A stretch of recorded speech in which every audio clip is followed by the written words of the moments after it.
আলহামদুলিল্লাহ রাব্বিল আলামিন ওয়াসসালাতু ওয়াসসালামু আলা আশরাফিল আমবিয়া ওয়াল মুরসালিন ওয়া আলা আলিহি ওয়া আসহাবিহি আজমাইন।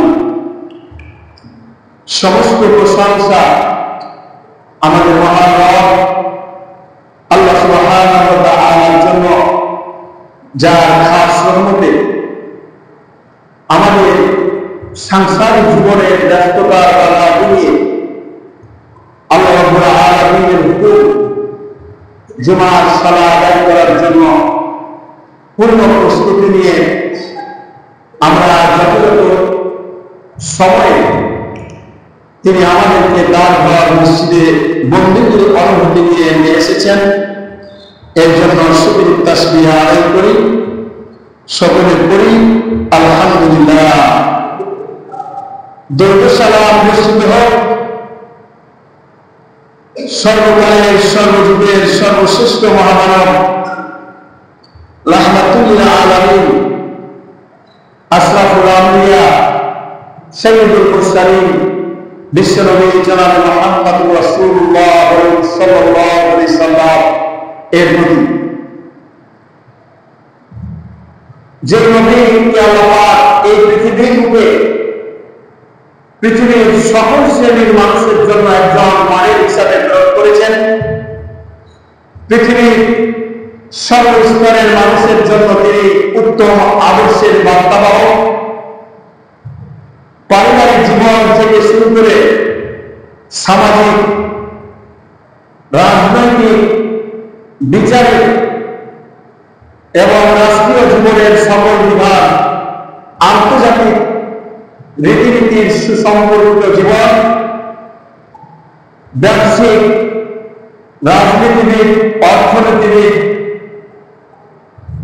এইভাবে মানুষের জীবনে যতগুলি জীবন পরিচালনার জন্য শাখা এবং প্রশাখা রয়েছে, সকল ক্ষেত্রে তিনি হচ্ছেন মানুষের মানবতার জন্য একমাত্র অনুসরণীয় আদর্শ বা পথপ্রদর্শক।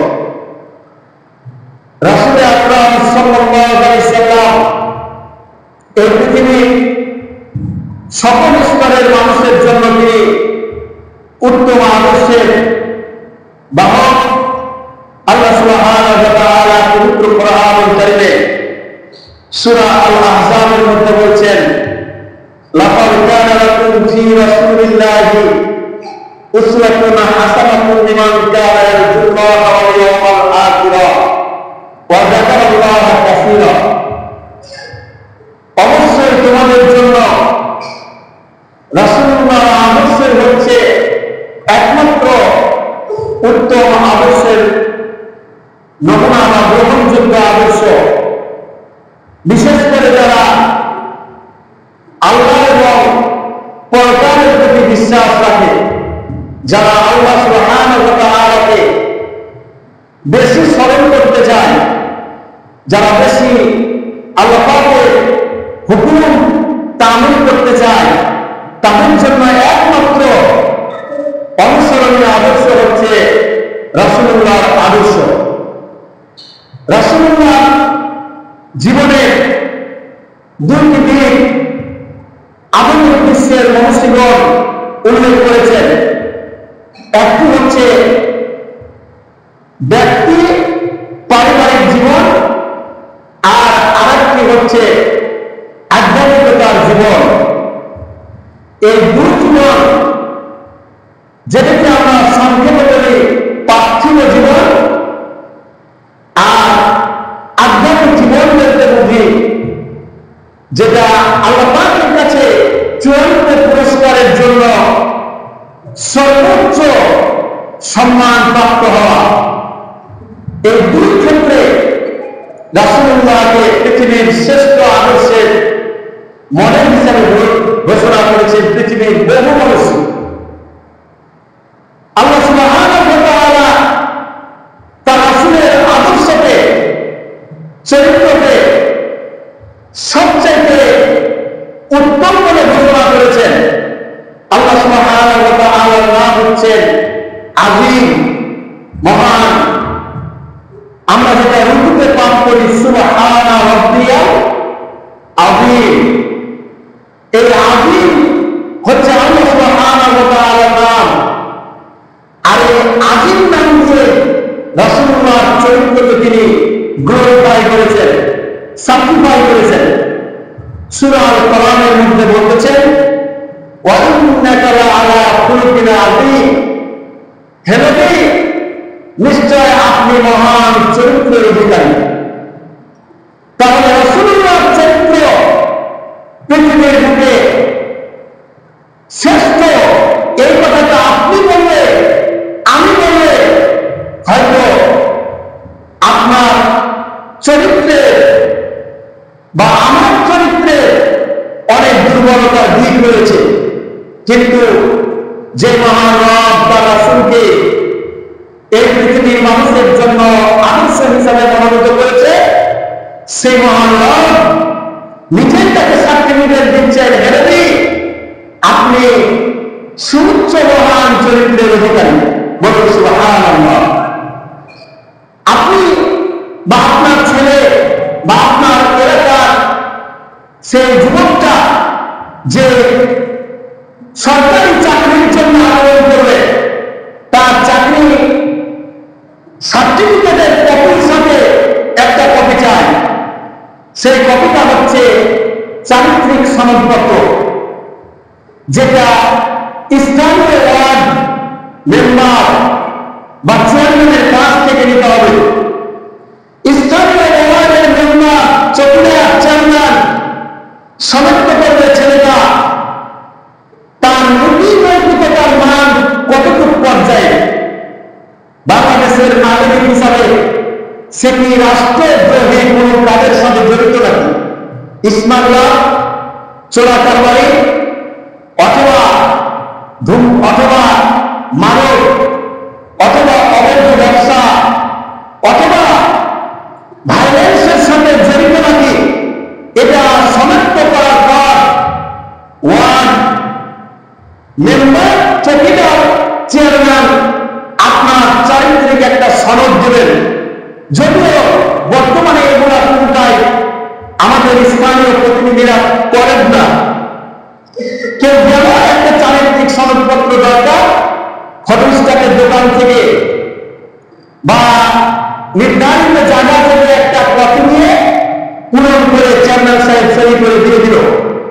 লোকটা বা ছেলেটা যদি স্মাগলার হয় অথবা সে যদি কালপ্রিট টাইপের হয়, বদমাশ টাইপের হয়, তারপরও চেয়ারম্যান সাহেব ঘোষণা দিয়ে সই করে দিল এই ছেলেটা চরিত্র ভালো আমার জানা মতে, এবং আমার জানা মতে সে রাষ্ট্রদ্রোহী কোনো কাজে, রাষ্ট্রবিরোধী কোনো কাজের সাথে জড়িত নয়।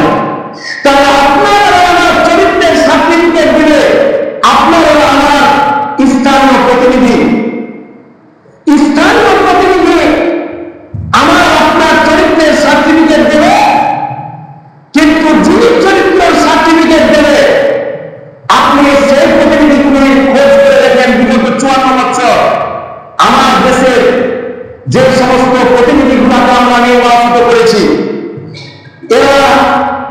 এদের মধ্যে হাতে গোনা দুই একজন হয়তো আপনি খুঁজে পাবেন যারা ব্যক্তি মানুষ হিসাবে ভালো হলে পারিবারিক জীবনে ভালো নয়, পারিবারিক জীবনে ভালো হলে ব্যক্তি, সামাজিক, রাষ্ট্রীয় সম্পদ সুরক্ষার ক্ষেত্রে এরা 100% ভালো নয়।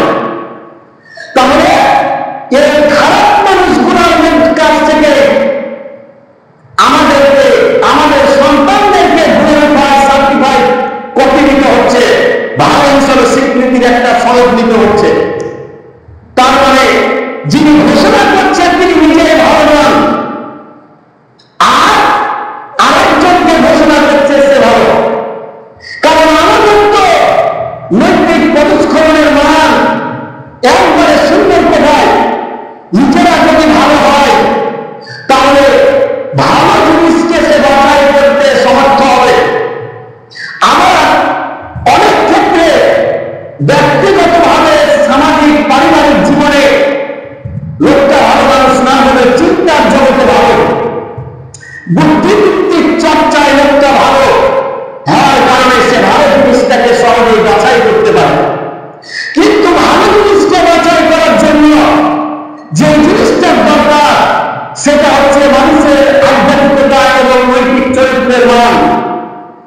আধ্যাত্মিকতা এবং নৈতিক চরিত্রের মান যার যত উন্নত, সে সেই অনুযায়ী ভালো মানুষ বাছাই করতে সামর্থ্য হবে।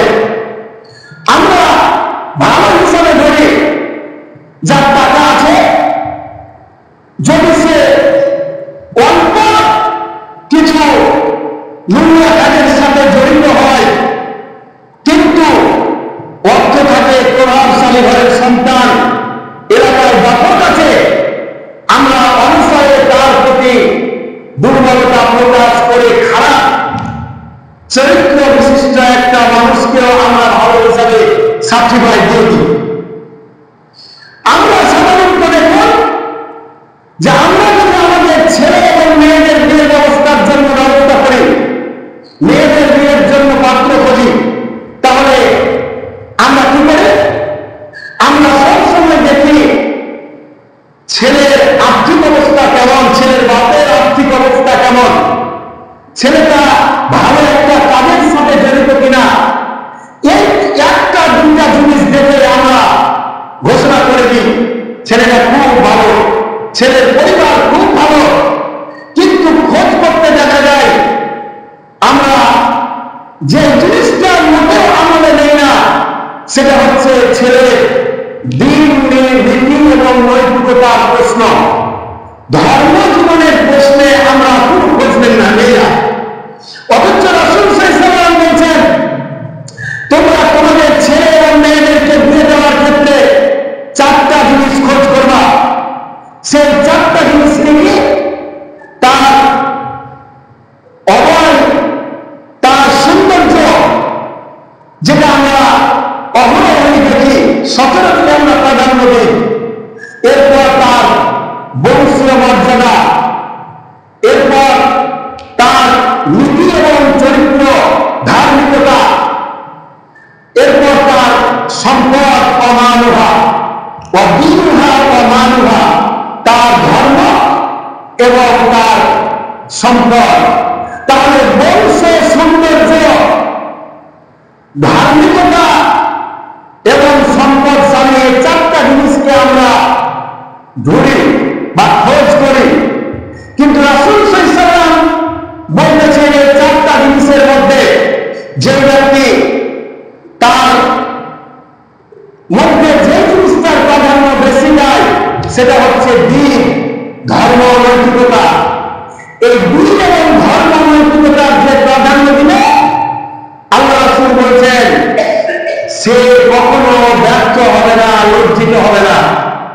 তার মানে অর্থ, সম্পদ, সৌন্দর্য, বংশমর্যাদা, এই তিনটা জিনিস এক পাল্লায় রাখবেন, আর ব্যক্তির ধার্মিকতাকে এক পাল্লায় রাখবেন। তিনটা জিনিসের চাইতে এই ধার্মিকতার জীবনটাই আপনার জীবনে আলোকবর্তিকা হিসাবে আসবে, যেখানে আপনি কখনো ব্যর্থ হবেন না। যার নীতি, নৈতিকতার, চরিত্র, ধার্মিকতার প্রশ্নে ভালো, যে লোকটা, যে মেয়েটা, যে ছেলেটা ধার্মিক, তার চরিত্র ভালো, তার নীতি নৈতিকতা ভালো, তার আচার ব্যবহার, চাল চলন ভালো।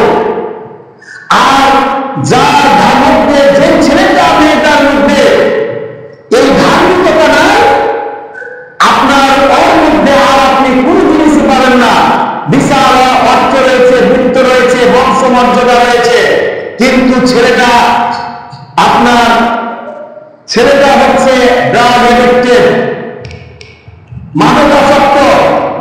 দেখবেন তার বিশাল অট্টালিকা, সম্পদ মুহূর্তের মধ্যে শেষ হয়ে যাবে। আপনি চোখের পলকে দেখবেন স্মাগলার হওয়ার কারণে, চোরাকারবারি বা ড্রাগ এফেক্টেড, মাদক আসক্ত হওয়ার কারণে মাত্র কয়েক বছরের ব্যবধানে দেখবেন তার বিশাল অট্টালিকা, সম্পদের পাহাড় সব শেষ হয়ে যাওয়ার সম্ভাবনা রয়েছে।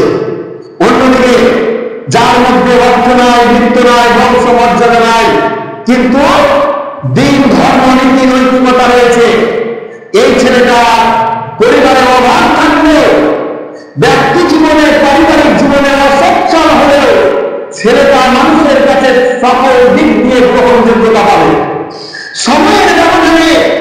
সে মানুষের কাছে আলোকিত জীবন পেয়েছেন এবং মানুষকে সে ভালোবাসা পাবে, মানুষের কাছে সে সম্মান পাবে, সে মর্যাদা পাবে। তার অর্থ না থাকতে পারে, তার গুরুত্ব না থাকতে পারে, তার বংশ মর্যাদা না থাকতে পারে, তার মধ্যে নীতি নৈতিকতা ধার্মিকতা থাকার কারণে অবশ্যই অবশ্যই সে সকল মানুষের কাছে গ্রহণযোগ্য।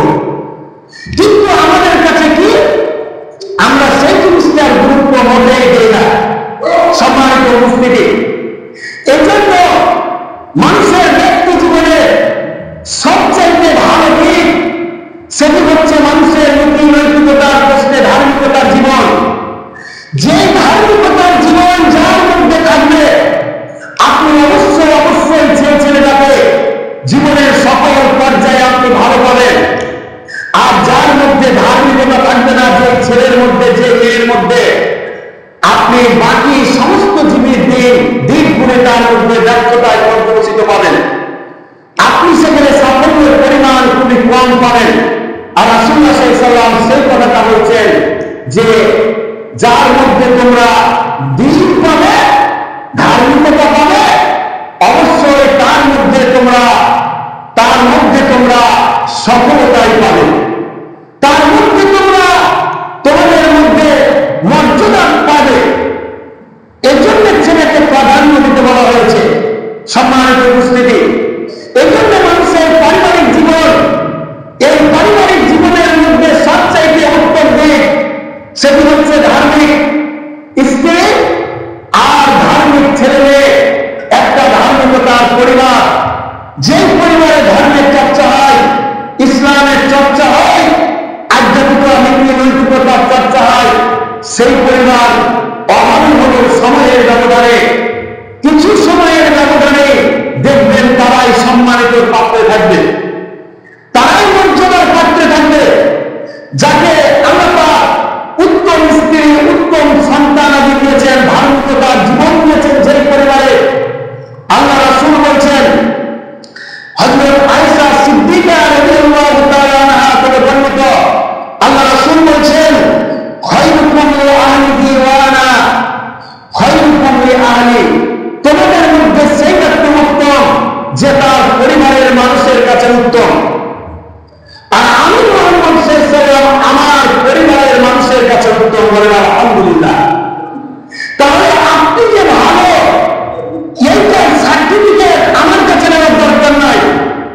আপনি যে ভালো, এটার সার্টিফিকেট চৌকিদারের কাছে, মেম্বারের কাছে, চেয়ারম্যানের কাছে নেওয়ার প্রয়োজন পড়বে না। আপনি ভালো, এটার সার্টিফিকেট গোটা পৃথিবীর মানুষ যদি এক পাল্লায় দেয়, আর আপনার প্রিয়তমা স্ত্রী, আপনার পরিবারের ছেলে মেয়েরা যদি সার্টিফিকেট দিয়ে দেয় আপনি খারাপ, আপনি পৃথিবীর আর কারো কাছে আপনি ভালো হবেন না। আপনি আমার কাছে ভালো, এই এলাকার মানুষের কাছে ভালো, এই এলাকার চৌকিদার চেয়ারম্যানের কাছে ভালো, কিন্তু আপনি সবার কাছে ভালো হবেন, কারণ সবার চোখে আপনি ধুলো দিয়ে ভালো হয়েছেন। কিন্তু আপনি যাদের চোখে ধুলো দিতে পারবেন না, যারা আপনার নারী নক্ষত্র সবকিছু জানে, তারা আপনার পরিবার, আপনার স্ত্রী, আপনার ছেলে, আপনার মেয়ে, আপনার পরিবারে যারা রয়েছে। তাহলে আপনি যদি ভালো হতে চান, তাহলে আপনাকে আগে ভালো হতে হবে আপনার স্ত্রীর কাছে, আপনার পরিবারে, আপনার মেয়ের কাছে, আপনার ছেলের কাছে। আপনি আপনার মেয়ের কাছে একজন উত্তম পিতা, আপনার ছেলের কাছে আপনি উত্তম পিতা, আপনার মায়ের কাছে আপনি উত্তম সন্তান, আপনার স্ত্রীর কাছে আপনি একজন উত্তম স্বামী। তাহলে দুনিয়া জোড়া আর কারো কাছে সার্টিফিকেটের দরকার নাই, কারোর কাছে আপনার চারিত্রিক সনদের আর কোনো কিছুর প্রয়োজন পড়বে না। আমি যদি বুখারী থেকে হাদিস গত জুমায় শেষ পর্যায়ে আপনারাকে বলতেছিলাম, আল্লাহ রাসূলের জীবনের 40 বছর যখন যুদ্ধ যাবেন, তার কয়েক মাস আগে থেকে, প্রায় বছর খানিকের মতো আগে থেকে তিনি হেরা গুহায় বেশি সময় পার করতে লাগলেন। রাসূল আকরাম সাল্লাল্লাহু আলাইহি সাল্লাম হেরা গুহায় গিয়ে ধ্যানমগ্ন থাকতেন। দিনের পর দিন কেটে যেত, রাত কেটে যেত, আবার সকাল হয়ে যেত। আল্লাহ রাসূলের কাছে তিনি যে খাবার নিয়ে যেতেন সেই খাবারে হয়তো শেষ হয়ে যেত, কিন্তু তারপরে তিনি ধ্যান ছেড়ে বাড়ি যেতেন না। তার প্রিয়তম স্ত্রী আম্মা জান খাদিজাতুল কুবরা রাদিয়াল্লাহু তাআলা আনহা, তিনি খাবার নিয়ে মাঝে মাঝে সে হেরা গুহায় যেতেন। যারা হজ করেছেন তারা সেই হেরা গুহায় রাসূল সাল্লাল্লাহু আলাইহি ওয়াসাল্লাম যেখানে পাহাড়ের উপরে ওই গুহার মধ্যে যেখানে তিনি বসে ধ্যান করতেন, সেখানে তারা যারা দেখেছেন যে এই জায়গাতে কিভাবে একজন মহিলা, যে মহিলার বয়স প্রায় 50 বছর, রাসূল সাল্লাল্লাহু আলাইহি ওয়াসাল্লামের বয়স যখন 25 বছর, তখন আম্মা জান খাদিজাতুল কুবরার বয়স 40 বছর, তখন তাদের বিয়ে হয়। এবার রাসূলুল্লাহর বয়স যখন 40 বছর, তখন খাদিজার বয়স কত হচ্ছে? 55 প্লাস, প্রায় 60 বছরের কাছাকাছি চলে যাচ্ছে। তাহলে প্রায় 60 বছরের একজন মহিলা এত বড় একটা পাহাড়ের উপরে পাথর ভেঙে উঠতেন, যে পাহাড়টা প্রায় মোটামুটি 6 কিলোমিটারের উপরে উঁচা। 6 কিলোমিটার বুঝেন, মানে এখান থেকে রংপুর এতখানি উঁচা। সরজমিনে একটু 10 কিলোমিটার হেঁটে চলে যাবেন, 20 কিলোমিটার হেঁটে যাবেন, কোনো সমস্যা না। এখনকার মানুষ তো আমরা প্লাস্টিকের মানুষ, মানে এখন কিসের যুগ কইছে? হুজুর এখন প্লাস্টিকের যুগ। প্লাস্টিকের যুগ মানে কইছে আমাদের সবকিছু এখন অচল, দেহ অচল, খাবার অচল, আমরা যেগুলোতে মানে বসবাস করি ওগুলো অচল। আর আগের মানুষের সব জিনিস ছিল ভালো। তাদের মানুষের একটা জিনিস যে মানুষের ছিল সেটা হচ্ছে মানুষের মধ্যে, এখন আমাদের মধ্যে যেটা কমন রোগ সেটা হচ্ছে গ্যাস্ট্রিক। সবার গ্যাস, বাংলাদেশ আমাদের গ্যাসে ধরি, আর মানুষেরা তার মধ্যে আমাদের মানুষের পেট হয়েছে আমরা গ্যাসে ধরি। এক একটা মানুষের পেট যেন বাংলাদেশের সবার গ্যাস আছে, তাই না? তো এর মূল কারণ হচ্ছে আমাদের কায়িক পরিশ্রম। যারা যত শারীরিক পরিশ্রম করবে তাদের দেহ তত সচল থাকবে, ইঞ্জিন তত ঠিক থাকবে। নারী ভুঁড়ি মানে অর্ধেক যদি ভালো হয় ভুঁড়িতে, অর্ধেক ভুল হয় উড়িতে, মানে আধখানি দেহ ভালো থাকবে মাথা যদি ভালো থাকে, আর আধখানি দেহ ভালো থাকবে যদি আপনার ভুঁড়ি ঠিক থাকে। তাহলে দুটো জিনিস যদি ঠিক থাকে, ভুঁড়ি আর মুড়ি, তাহলে আপনি ঠিক, আপনি ঠিক। এজন্য আমাদের আগের মানুষগুলো বেশি মানুষ সুস্থ, দীর্ঘ জীবন লাভ করেছেন, যত উপরে উঠবেন, তাই না? এই আপনার দাদা কতদিন বেঁচেছেন? ওই যে হুজুর প্রায় 100 বছর। আপনার দাদুর দাদা কতদিন বেঁচেছে? ওই যে 120 বছর। আরো আগে যান, শত শত বছর বেঁচেছেন মানুষেরা। তার আগে যান, হাজার হাজার বছর বেঁচেছে মানুষেরা।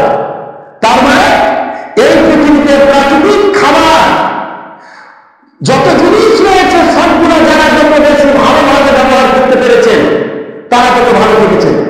আর আমরা এখন সবকিছু ব্যবহার করছি, আমাদের মধ্যে কি সার, কীটনাশক সবকিছু আপনার এগুলা ঢুকতে দেওয়া হয়েছে খাবারের মধ্যে, যার কারণে আমাদের খাবারটা খাবো তাও ভেজা, এক গ্লাস পানি খাবো তাও ভেজা। আপনার চতুর্পাশের জিনিস যেগুলো নিয়ে আমরা বাঁচছি সবকিছুতে সার, বিষ, কীটনাশকে ভরপুর, যার কারণে আমাদের জীবন আজকে অতিষ্ঠ হয়ে গেছে। যেটা খাবো, ওই এক ব্যক্তি উদাহরণ দিচ্ছিল, একজন বলছে জীবন দিব, কোথায় কি জীবন দিবি? কোথায় জীবন দিব, এর জন্য এসে দড়ি বাড়াইছে, বাড়িয়া দড়ি বানিয়েছে গাছের উপরে, বাড়িয়া বড়তে বাড়িয়া ঝুলেছে, তো মারা দড়িতে ভেজাল, দড়ি ছিঁড়ে পড়েছে, বুঝেছেন? এবার বাড়িতে দড়িতে কাছে জীবন দিব, তুই খাবো কোথায় বিষ খাবো, তো বিষ দিয়ে খাইয়াছে, কিন্তু চার মরে না, কোথায় মারা বিষে ভেজাল, কোথায় হাওড়ে দুনিয়া মরটাও সহজ নয়, সবকিছুতে ভেজাল। তাহলে খাবারের সবকিছু আমার চতুর্পাশে যা রয়েছে যেন সবকিছুতে আমার জীবনটাকে অতিষ্ঠ করে দিচ্ছে, যার কারণে এই অবস্থা। আমি যেটা বলতেছিলাম সেটা হচ্ছে আপনার হাঁটা। বলছে এখন কি হয়েছে, এক মহিলা বলছে মামানে কি ব্যাপার লাগছে, শরীরে বাবাকে খুব জোরে জোরে হাঁটছেন যে, চালা চুরি করেন না, চুরি নিয়েছেন, হাইটে চুরি নিয়েছেন, কোথাও একটা ডায়াবেটিস হয়েছে, কোন ডায়াবেটিস হয়েছে, বলছে ওই জন্য হাঁটতে হয়েছে সকাল দিকে। কতদূর গেছিলাম এখান থেকে বাড়ি বসে বাড়ি থেকে হাঁটে আসছে। তাহলে এই যে দেখেন আমাদের যতগুলি রোগ, gastric, diabetes, pressure, ulcer, arthritis, এভাবে যত প্রকার সমস্যা আমাদের জীবনে, এগুলা সব সমস্যার সমাধান আমাদের চিকিৎসকরা দিচ্ছে কিসে জানেন? সেটা হচ্ছে কিসে? সেটা হচ্ছে যে আপনি হাঁটেন, সকালে 3 কিলোমিটার হাঁটেন, বিকেলে 3 কিলোমিটার হাঁটেন। হাঁটাতে সব রোগের একটা চিকিৎসা, সেটা হচ্ছে হাঁটা। আগের মানুষেরা হেঁটেই আপনার চলে গিয়েছে বাড়িতে, ওই যে কত দূর এখান থেকে প্রায় 15-20 কিলোমিটার দূর হেঁটে গিয়েছে, আবার 20 কিলোমিটার হাঁটা বাড়ি এসেছে। তাদের জীবনে কোনো ব্যাগ ছিল না, আর ব্যাগ না থাকলে এই গ্যাস কেন্দ্রিক যত ওষুধ সবগুলো দেহতে, প্রেসার, হার্ট, ডায়াবেটিস সব কিন্তু গ্যাস্ট্রিক কেন্দ্রিক ওষুধ। আগে গ্যাস, তারপরে ওরা ছড়াইছে। সম্মানিত উপস্থিতি, এর জন্য যে জিনিসটা আপনাদেরকে আমরা বলতে চাচ্ছিলাম যে আমাদের জিন্দগির সমস্ত কিছু ভালো এবং মন্দের সব কিছুর পর্যালোচনা মাত্রা আপনাকে আমাকে নির্ধারণ করতে হবে।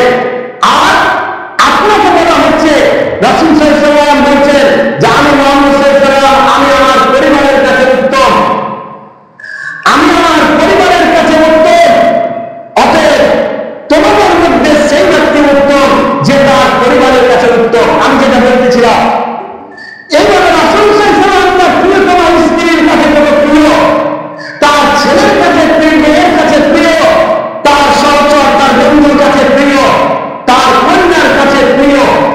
রাসূল সাল্লাল্লাহু আলাইহি ওয়াসাল্লাম যখন ভ্যানে বন্ধু থাকতেন, খাদিজাতুল কুবরা এতদূর রাস্তা উপরে উঠতেন, উঠার পর আবার নেমে আসতেন, এভাবে দৈনিক একবার, কোনদিন 2 বার, কোনদিন 2 দিন, একদিন পর পর সেখানে গিয়ে খাবার দিয়ে আসতেন। এবার হঠাৎ রাসূল সাল্লাল্লাহু আলাইহি ওয়াসাল্লামের বয়স যখন 40 বছর যুগতে যাচ্ছে, 14 বছর অনুযায়ী 40 বছর যখন যুগছেন, তখন তার কাছে জিবরাইল আসলেন। জিবরাইল আলাইহিস সালাম আসার পর তাকে বললেন, ইকরা, পাঠ করুন। রাসূল সাল্লাল্লাহু আলাইহি ওয়াসাল্লাম বললেন, মা আনা বিকারি, আমি পড়তে জানি না। আল্লাহ পাকের ফেরেশতা জিবরাইল আলাইহিস সালাম রাসূল সাল্লাল্লাহু আলাইহি ওয়াসাল্লামকে বুকের সাথে জোরে চেপে ধরলেন। আবার ছেড়ে দেওয়ার পর রাসূল সাল্লাল্লাহু আলাইহি ওয়াসাল্লাম বলছেন অন্য সময় যে যখন আমাকে জিবরাইল বুকের সাথে চেপে ধরে, তখন মনে হচ্ছিল যে আমার দম বন্ধ হয়ে চোখ দিয়ে আমার দমটা হারিয়ে যাবে, এত দূরে চাপ দিয়েছে। ফেরেশতার চাপ, এটা তো আপনার বলটুয়ার নাম দুনিয়ার চাপের মতো নয়। একজন ফেরেশতার চাপ কি জিনিস, আর একজন নবীর মায়ের কি জিনিস, এটা আমি পরে অন্যদিন বলবো যে নবীর মায়ের আর ফেরেশতাদের মায়ের পার্থক্য, মানে মর্যাদাটা কত দূর। তো বলতেছিলাম, তো রাসূল সাল্লাল্লাহু আলাইহি ওয়াসাল্লাম বলছেন আমার দম বন্ধ হয়ে যাওয়ার মতো অবস্থা, আবার ছেড়ে দিলেন। আবার বললেন পড়ো। রাসূল সাল্লাল্লাহু আলাইহি ওয়াসাল্লাম বলছে আমি পড়তে জানি না। রাসূল সাল্লাল্লাহু আলাইহি ওয়াসাল্লাম আওয়াজ দিতে সাথে এইভাবে 3 বার চেপে ধরলেন, আর 3 বার ছাড়ার পর বললেন পড়ো। শেষের বারটা তিনি পড়তে পারলেন, তিনি পড়লেন। এই অবস্থা ঘটনার পর তিনি বাড়ি ফিরে গেলেন, তার স্ত্রীকে বললেন যে আমাকে জাম্মিলুনি, জাম্মিলুনি, আমাকে চাদর দিয়ে ঢেকে দাও, আমাকে চাদর দিয়ে ঢেকে দাও, আমি ভয় পেয়ে গেছি। আল্লাহ রাসূলকে যখন চাদর দিয়ে ঢেকে দিলেন, আল্লাহ রাসূলের মাথায় হাত দিলেন আম্মি জান খাদিজাতুল কুবরা, এবং তাকে কি বলছেন দেখেন, একজন স্ত্রী যদি স্বামীকে এই কথাটা বলে, তাহলে তার জন্য আর পৃথিবীর মানুষের সার্টিফিকেটের দরকার নাই। আপনার গ্রামের মহিলা আপনাকে ভালো বলবে, আপনার গ্রামের মুরব্বি ইমাম সাহেব আপনাকে ভালো বলবে, আপনার গ্রামের চেয়ারম্যান, মেম্বার, চৌকিদার সবাই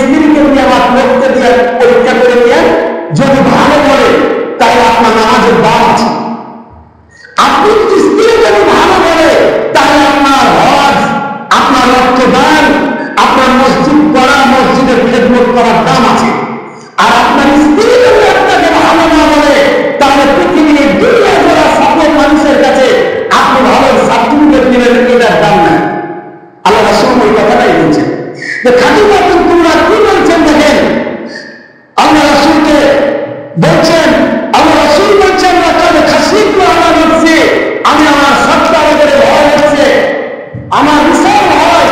আমি প্রথমে আপনাদের বলেছি যে মুক্তি হোক আর নবী হোক আর যেই হোক সবার জীবনে ভয় আছে না? মুসা আলাইহিস সালাম যখন লাঠিটা ছেড়ে দিলেন, আল্লাহ বলছেন যে মুসা তোমার হাতে এটা কি?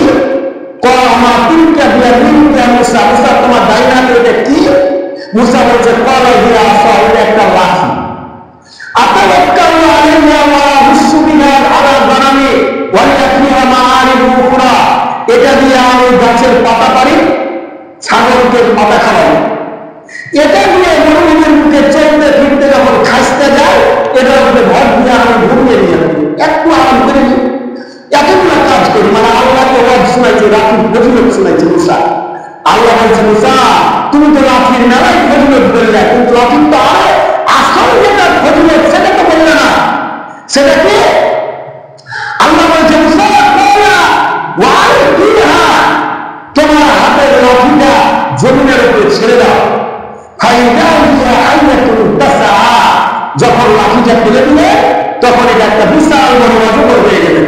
এখন অজগর দেখা সাপ দেখা কে ভয় করে না বলেন?